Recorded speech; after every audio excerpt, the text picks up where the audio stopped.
Hi, this is Tuhan Aditya from LightHaven. Today we're going to be looking at the umbrella and the structure of the umbrella. Now this video is inspired by a question I got about how much can you actually trust the umbrella, and also somebody implied that the umbrella is a technique that fails when you use it in advanced stick fights, whatever those might be.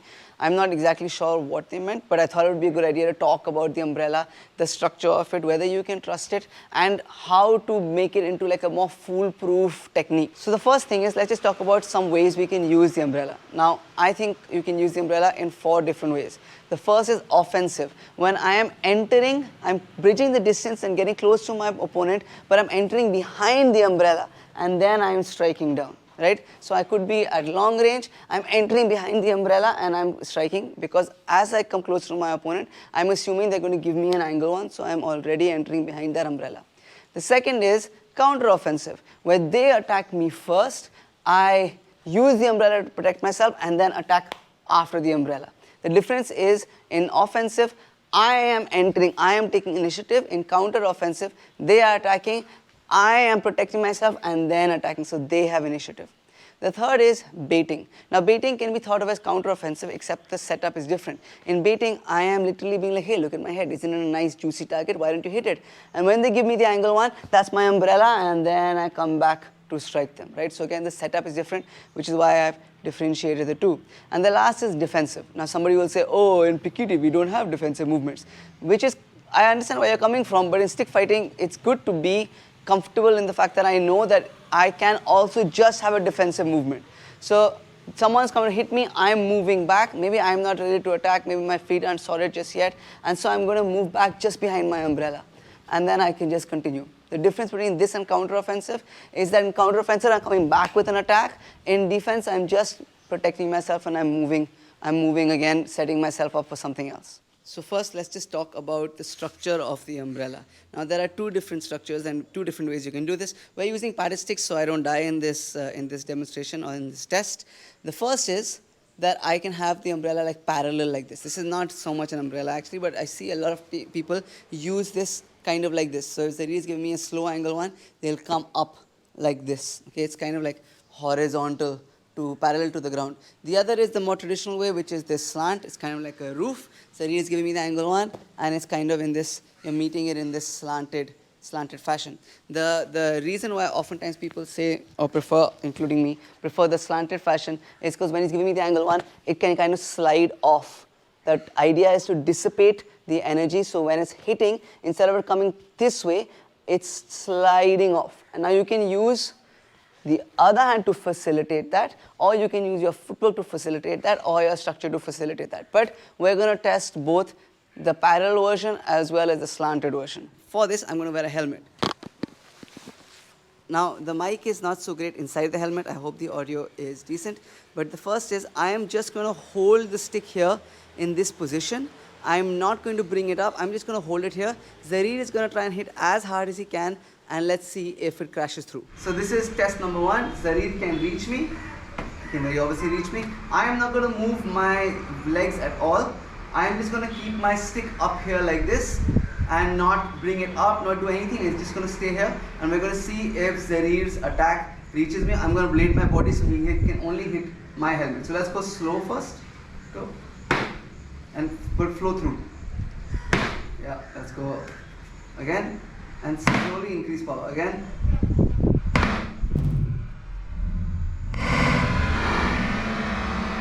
Again. Let's adjust distance a little bit.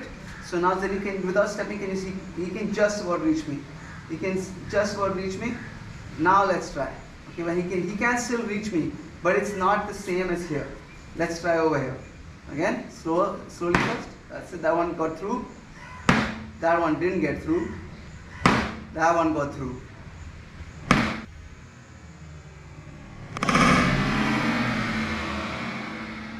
That one, I felt it on my chest. Okay, now let's do the same thing, but now we're going to use this structure in this kind of angle structure. Okay, so again, he can reach me. We're going to start slow first. Did not get through. Did not get through again. You can go harder. Nope, not getting through.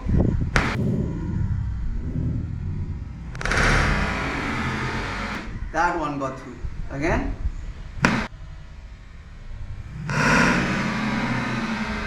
That one also got through. I am now not just going to place it here. When he attacks, I'm going to bring it up. I'm going to take a quick break just to tell you about the exclusive content that we offer on our YouTube memberships and on our Patreon page. On both of these places, we have extended versions of the YouTube videos that we put out for free here on YouTube.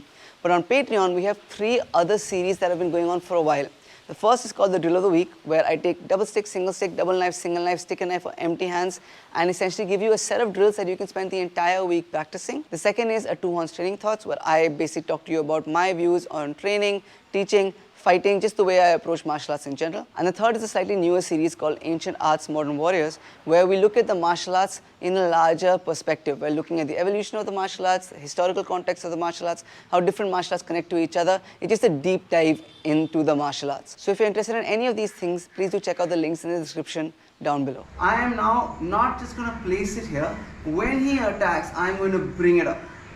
Okay, so let's see if that upwards motion makes life a bit easier for me protecting myself. Okay, so I'm going to go slow. First one, I'm going to come just straight up like this. So let's go slow.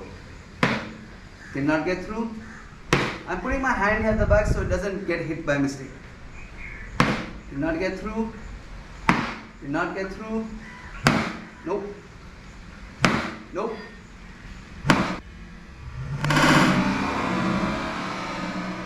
That one kind of got through.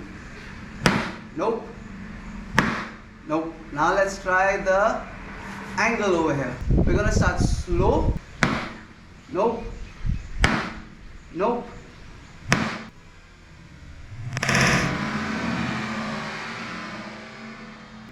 Nope. Nope.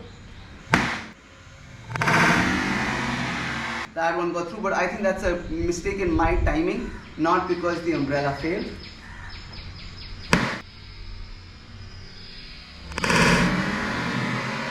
Nope. Nope. Nope.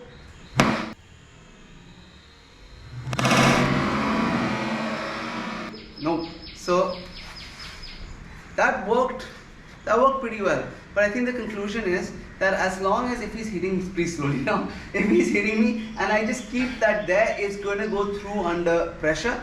Whereas if I am meeting it either this way, if I'm meeting it either this way or again, meeting it this way, it's going to stay a lot more solid. Now let's look at some practices that can increase the likelihood of your umbrella protecting you.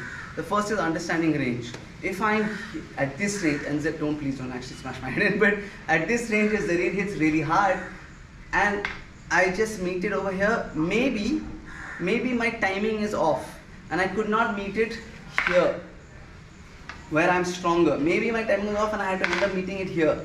Here it's probably going to crash through, right? So understanding distance is really important because distance is going to tell you how quickly you can react to the attack coming. If we go one step back and we're kind of at long range, over here, from here if Zarid steps into attack, I'm more likely to be able to have the time to be able to respond properly. So now if I at this long range where Zarid has to step in to reach me, I hopefully should have enough time to react properly to it. Okay. However, I'm not just relying on distance and reaction time to make this technique effective. I'm also relying on footwork. And this is something that I say consistently. Footwork is the main thing that should keep you safe. So Zarid goes back a wee bit. So we're at long range. And now when Zarid comes to hit me, I want to be moving my feet to protect myself, number one. It could be backwards, sideways, wherever, whatever kind of footwork you want to use. But that's my main form of protecting myself. And this is just an insurance policy for when I mess up, most of the time. This does not, of course, apply when I am being offensive, when I am attacking, because I'm going towards him in this case, and that angle one is going to come. In every other instance, my footwork should be the thing that's protecting me first and foremost. Because now, let's say that we go really slow, he's coming to hit me, he can reach me, go back. Now we're coming really slow, and I miss with the timing of my umbrella. I did not make contact, but my footwork still kept me safe. Okay, so your footwork and your distancing should be the main things that are going to help make this umbrella work. One more thing, I have a student who prefers this way over this way. I prefer this way. One reason I prefer this way is because when we're fighting, Zareen may give me a really neat, tight angle one, but he also may just come horizontal. And this horizontal thing only he's giving me, it only covers one line, right? And if I mistake the line of attack that Zareen is giving me, I'm going to get hit. Whereas this covers a lot more. So maybe Zareen is coming here and it hits here. He's coming horizontal, it hits here. He's coming somewhere else, he hits here. This covers a lot more and has more room for error. One more thing is about my hand position, especially for diagonal attacks or vertical attacks. I don't like my hand to be right above my head. I like it to be slightly offset, because if my hand is right here and he's coming vertical, he's going to smash my hand. A little bit offset from the head so that it's here, so that even if I mistake the angle, I am not getting hit on my hand with the umbrella. Now we can say one other advantage of this shape is, as I'm entering, I'm able to slide things off. Yes, that's true for sure, but that requires you to have a really good understanding of timing and distance. Before we get to any kind of technique that's requiring you to do that, you should have already that understanding of the technique, the shape, the distance you need to use it, and using your footwork to keep you protected. If you don't have this, then trying to slide things off it or trying to bounce things off it or whatever, none of that's going to matter if you don't have those core components in place beforehand. Thank you guys so much for watching. If you liked what you saw, if you learned from what you saw, please do like and share this video. If you have anything to add or any questions, leave that in the comments down below. Please do subscribe to the channel. All of these things really do help out the school and the channel a lot. A huge thank you to everybody on our YouTube memberships and everybody on our Patreon page. If you'd like to know more about the exclusive content that we offer on either of the pages, check out the links in the description down below. Thank you to Zareer for helping me out in this video. Thank you guys for watching, and see you in the next video.